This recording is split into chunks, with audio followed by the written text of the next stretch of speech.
As a spectator sitting in a courtroom, I find myself analyzing everything. Not just what is said on the stand, but how it is said, how the attorneys frame their arguments, how witnesses respond under pressure.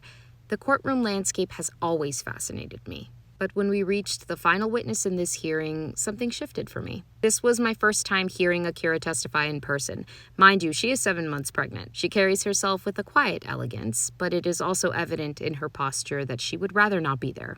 In the alienation of affection trial, she testified as a wife whose marriage had unraveled. In this hearing, she is testifying as a mother, advocating for the safety of her children. As always, I am a certified law nerd, bona fide non-attorney. This is not legal advice. I am simply sharing my interpretation of what was presented in court. Let's begin. Akira is called to the stand. Attorney Robin begins. State your name. Akira Montague. How old are your children? My son is 6 and my daughter is 4. Why are we here today?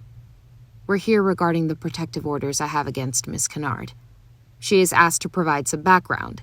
She explains that ever since the situation escalated online, there has been a lot of concerning behavior that has made her extremely uncomfortable and wary. Before the graduation, in the parenting app they are required to use, she specifically asked him not to bring Brenay to the ceremony. I asked him not to bring her so the attention could be on the children, his kids, his only 2 kids, by the way. She said she did not want his mistress present. Immediate objection from Attorney Hamilton. Objection? Mischaracterization. That is his wife. Akira interjects. She wasn't at the time. Then we learned something new. Tim arrived at that graduation ceremony armed. Not only that, she states he has also been showing up to child drop-offs and pickups armed. No other witness had mentioned that. She begins describing the tent at the graduation. It was not as large as previously described, certainly not the size of the courtroom. She says it was roughly the size of 2 parking lots, maybe 5 or 6 rows at most. They were seated about 4 rows behind her. A full row of people she is not comfortable around were seated behind her. She testifies that she and the children have received death threats. Because of that, she struggles with PTSD and depression. She was already on edge. She says she moved to the side and called her mother because she was agitated. And in the midst of trying to manage the stress, and while officers were present but not removing Brenay, she missed her son's name being called. She missed his walk. She missed him receiving his certificate. That stands in stark contrast to earlier testimony from Brenay, who states that she got to witness the entire ceremony. Akira's frustration is clear. She always shows up where she isn't welcome. My boundaries are never respected. I try to communicate that to Tim, and he tells me I need to get over it. Despite that, she says she is trying to move with dignity. I'm trying to teach my kids to move with your head held high, even when demons try to mess with you. Then we pivot to Chili's. Her son was visible on camera in a burgundy school uniform. The crest was visible on the uniform. The school could be identified. She explains that this immediately incited panic because she had previously pulled her son out of school, not because of behavior, contrary to Tim's testimony, but because someone unknown had shown up attempting to check him out. So when she sees footage online that could identify her child's school, she is on high alert. She testifies that under the custody order, the parents cannot post the children online. That order extends to third parties. If I can't post my child, what makes her think she has the right to record him and allow it to be posted?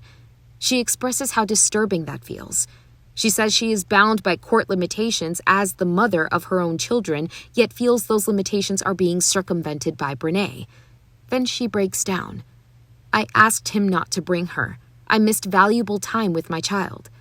I don't know why you insist. You don't have custodial rights over my kids. These are not your kids. These are my kids. They came out of my vagina. If you want kids, have your own. And I will find anything I have knowledge of to protect my children. She describes what she believes is a pattern of indirect contact, jabs, subliminal messaging, attempts to circumvent boundaries. This concluded Akira's direct testimony of that hearing.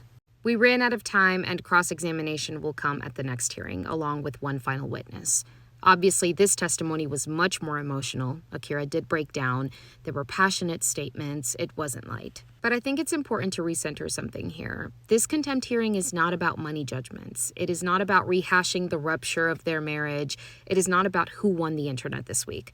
This is about alleged violations of a protective order. This is about whether the court will step in and enforce boundaries that have already been put in place, boundaries that Akira has stated repeatedly are being crossed. When you strip away the personalities and the commentary, what remains is a mother asking the court to intervene, to enforce, and to protect. And I want to be honest about something. I was very interested in hearing the legal arguments. If there is a reasonable explanation for why these alleged violations should not be held against Brenay, I think it's fair to hear that.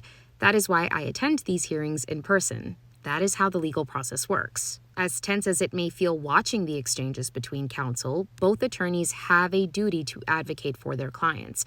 But what I heard personally was not so much justification on Brenay's part, but rather insistence.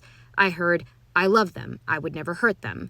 I heard, "There are always lies told about me." And embedded in that, whether intentional or not, was a blatant dismissal of how Akira, the mother of the children, feels or is triggered about the impact. It is also worth remembering that protective orders are not issued casually. A court allowed those boundaries to be put in place for a reason, and Akira and her attorney are reminding the court of that. Now, there is one detail I did not mention earlier during Brenay's testimony, and that was intentional.